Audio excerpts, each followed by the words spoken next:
Why narcissists manufacture chaos. When you're finally happy, ever notice how the second you start feeling good about yourself, someone in your life suddenly creates a catastrophe? Not a real emergency, a manufactured crisis that demands your immediate attention and emotional labor. You're finally at peace, making progress, feeling centered. Then boom, a text at a M, an accusation out of nowhere, a problem that somehow only you can solve. Sound familiar? This isn't coincidence. It's psychological warfare disguised as personal drama. Narcissists have a visceral reaction to your happiness. That doesn't include them. Your inner peace is their kryptonite because it means you're not feeding their need for constant validation and control. So they destabilize you. Always. Law 15 of Power warns, crush your enemy totally. Narcissists apply this to your emotional stability. They don't want you functional and independent. They want you off balance,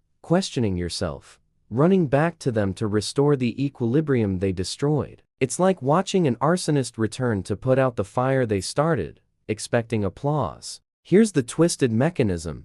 They time these crises with surgical precision. Got a job interview tomorrow? Crisis tonight. Finally going out with friends after months? Sudden emergency that only you can handle. Started therapy and feeling better? Massive blow up that makes you question if you're actually the problem. This timing isn't accidental. It's strategic emotional terrorism. Researchers studying narcissistic behavior patterns discovered something dark. These individuals actually experience physiological pleasure from destabilizing others. It's not anger or hurt driving them. It's a power rush. When you scramble to fix the chaos they created, they feel in control again. Your confusion is their cocaine. The most sinister part, they make you feel guilty for not responding to their manufactured urgency. I can't believe you're not taking this seriously. This proves you don't really care about me. Everyone else would drop everything for someone they love.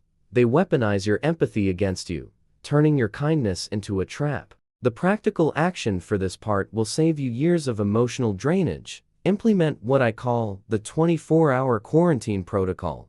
When someone creates sudden chaos that demands immediate response, don't engage for 24 hours. Narcissists need instant reaction. Without it, the false urgency dies. The manufactured crisis evaporates. You'll notice something revealing during that 24 hours. Either the emergency resolves itself magically, proving it was never real, or they've already moved on to creating drama with someone else. Because it was never about solving an actual problem. It was about keeping you emotionally tethered to their chaos. If someone's repeatedly hijacked your peace with last-minute emergencies, type "awaken" in the comments. And if this is connecting dots you couldn't see before, smash that like button and subscribe. There are people in your life who need to hear this before they lose themselves completely. How narcissists turn your own words into weapons against you. You shared something deeply personal, a childhood wound, an insecurity you've carried for years, a fear that keeps you up at night. The person listened with such care,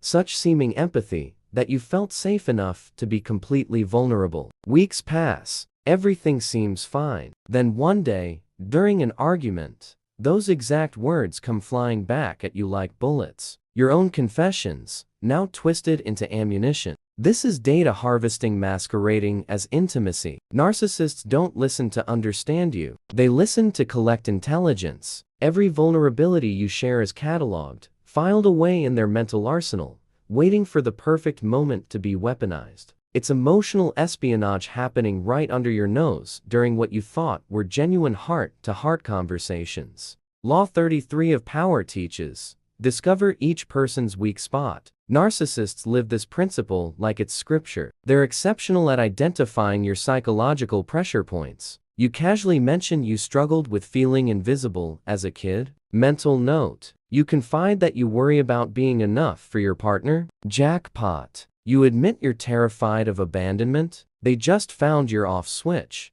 What makes this particularly devastating is the betrayal factor. You trusted them with your tender spots. You believed the connection was real. Then they use your own truth against you with surgical precision. No wonder your ex left you.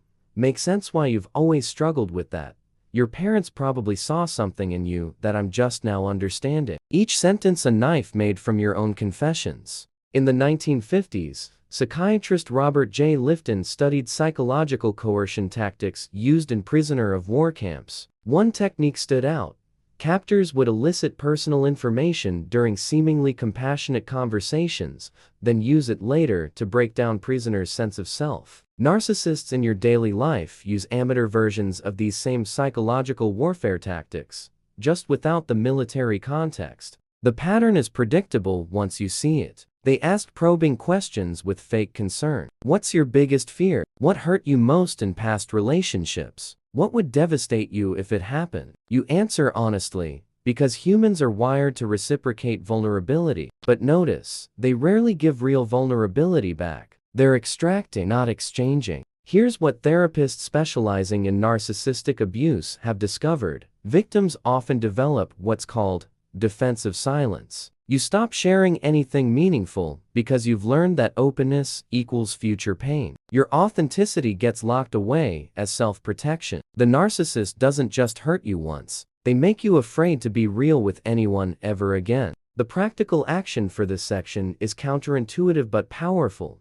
Start asking questions instead of answering them. When someone probes into your vulnerabilities, flip it. That's interesting, you ask. How do you handle that in your life? Genuine people engage naturally. Narcissists get uncomfortable when they're not gathering data. They need your emotional content as fuel. Watch what happens. A real connection involves mutual vulnerability. A narcissistic dynamic involves one person extracting while the other exposes. When you stop feeding the machine reveals itself. If you've had your own words used against you by someone you trusted, type sovereignty in the comments. Hit that like button if you're recognizing patterns that need to end. And subscribe, because understanding the game is how you stop playing it. Se narcissistis sabotarum, suas vit reas para manter voc pequeno. You just landed something incredible. That business deal you've been working toward for months. The weight loss that took brutal discipline. The creative project that finally came together. You're glowing, ready to share with the people who matter. And then that special person in your life responds in a way that somehow transforms your triumph into something smaller, tainted, like your victory is actually embarrassing. Narcissists are masters of what psychologists call achievement contamination.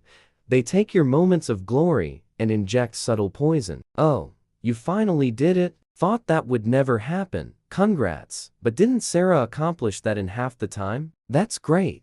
But what about that other thing you're still failing at? Every word loaded with toxin that turns celebration into shame. This isn't ordinary jealousy. It's something more predatory. Narcissists need to be the gravitational center of all emotions in their orbit. When you shine independently, their light dims, and they cannot tolerate being dimmed. So they minimize, compare, relativize, contaminate. Your achievement must be lesser, questionable, conditionally acceptable. Always with an asterisk. Law 46 of power warns. Never appear too perfect. Narcissists invert this to control you. They ensure you never feel perfect enough. Every victory comes with a qualifier. Every progress has a but. You exist on an emotional seesaw where the top is never high enough to satisfy the moving standards they establish. There's a dark pattern researchers identified. Narcissists specifically attack areas where you're vulnerable even in victory. You lost weight, but still have age insecurity? Shame you didn't start sooner, right? Got the promotion, but worry about competence? Hope you can actually handle it. They find the crack in your armor and slide the knife exactly there. During the 1980s, psychologist Otto Kernberg studied malignant narcissism and uncovered something chilling. Narcissists experience others' achievements as personal narcissistic wounds. It's not that they don't care about you. It's worse. They feel attacked by your success. Your independent happiness is an assault on their need to be indispensable to your emotional state. The cruelest technique. The poisoned compliment. You look great. Considering everything you've been through, impressive for someone your age. Better than I expected from you. These are compliments that taste like insults. You leave confused, unsure if you were praised or diminished. That emotional confusion is precisely the goal. Here's what victims of chronic narcissistic sabotage report: they stop pursuing goals because the contamination of achievement becomes more painful than staying small. The narcissist doesn't just ruin one victory, they make you afraid to win it all. That's how deep the manipulation cuts. The practical action here is revolutionary. Stop seeking validation where only sabotage exists. Share your victories with people who genuinely celebrate, without qualifiers. Narcissists don't deserve access to your sacred moments. Reserve your achievements for those who know how to honor them without contaminating them. This isn't selfishness, it's emotional survival. Notice how your energy shifts when you protect your wins from emotional vampires. Your achievements regain the weight and joy they deserve. You stop needing approval from people who'll never sincerely give it. If you've had a victory turned into something small by someone close, type elevation in the comments. Smash that like button, subscribe to this channel, and share this with someone who needs to shield their accomplishments. Liberation starts when you identify the game. How narcissists rewrite reality until you question your own sanity. You're absolutely certain something happened. You remember the conversation, the context, even what you were wearing, but the person standing in front of you swears on everything that it never occurred. More disturbing, they're so convincing that you start questioning your own memory. Maybe you're confused. Maybe you imagined it. Maybe you're losing your grip on reality. Welcome to the darkest territory of narcissistic manipulation. This has a name: memory warfare, and it operates with the precision of psychological surgery. Narcissists don't just deny reality, they actively rewrite it inside your mind. Every time you question your own recollection, they gain more control over your perception of what's real. It's like having a malicious editor rewriting your life script while you're asleep, changing facts until you don't trust your own experiences. Law 3 of Power advises: conceal your intentions. Narcissists apply this inverted. They conceal objective reality and substitute a version that benefits them. I never said that. You're exaggerating. That didn't happen that way. You're way too sensitive. Each phrase is a sledgehammer to your confidence in your own sanity. The most sinister trick: they mix truth with lies. They'll confirm 70% of what you remember, but deny the crucial 30% that incriminates them. Your brain short-circuits, trying to reconcile what you know with what you're hearing. In that mental confusion, you start doubting everything, including yourself. That's when they've won. In the 1970s, researchers studying cult dynamics discovered something terrifying. When authority figures consistently deny someone's lived experience, the victim's brain begins creating false memories to resolve the cognitive dissonance. Narcissists exploit this neurological vulnerability. They don't just gaslight you once, they train your brain to gaslight itself. Here's what trauma therapists specializing in narcissistic abuse have identified. Victims of chronic gaslighting develop what they call defensive amnesia. Your brain literally stops recording details of conversations because it anticipates they'll be contested later. It's psychological protection that ends up making you more vulnerable. You become unable to trust your own mind. Narcissists also weaponize your emotions against you. You're crazy. You need professional help. Everyone thinks you're paranoid. They don't just deny your reality, they pathologize your perception. Suddenly, you're not being manipulated. You're mentally unstable. See how the game shifts? The practical action here is brutal but necessary. Start documenting. Not paranoid surveillance, but strategic record keeping. Important conversations, record or summarize in writing immediately after. Made plans, confirm via text. Seems excessive until you have concrete proof that your memory was right all along. Documentation is kryptonite for gaslighters. When you have evidence, the narcissist's power evaporates. They rely on your doubt, your insecurity, your inability to prove what happened. Remove that and watch the house of lies collapse. They'll call you crazy for keeping records. That's how you know it's working. If you've ever doubted your own sanity after a conversation with someone, type clarity in the comments below. Hit that like and subscribe. If this content is illuminating dark corners of your life, share this video with someone who's questioning their reality. The truth is the only weapon that works against this level of manipulation.